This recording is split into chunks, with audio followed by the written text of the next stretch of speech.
ஆயிரம் சொல்லத்தான் ஓடி வந்தேன் அம்மம்மாவும் முகம் பார்க்கையிலே எல்லாமே சொல்லத்தான் நான் மறந்தேன். அம்மம்மா என்னை தெரியாதா, அம்மம்மா என் மனம் புரியாதா, நான் சொல்ல நீ என்ன சிறு பிள்ளையா.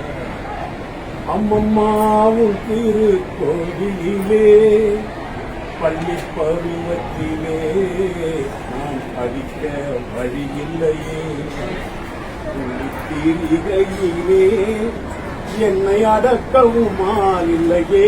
அம்மா சாஸ்திரம் நான் தெரியவில்லை, அதை உன்னை பார்த்த பின்பு நான் தெரிந்து கொண்டேன். அம்மா அருகதி குமரம் அது அத்தனையும் மொட்டை அம்மா பட்டு தெரிந்து கொண்டேன், உந்தன் பாதை புரிந்து கொண்டேன். என்னை தாய் தூக்கி வளர்த்தாலும் நீயும் தூக்கி வளர்த்தாயே, நீ என்ன சிறு பிள்ளையா. அம்மம்மாவும் திருக்கோவிலே ஆயிரம் சொல்லத்தான் நான் வந்தேன்.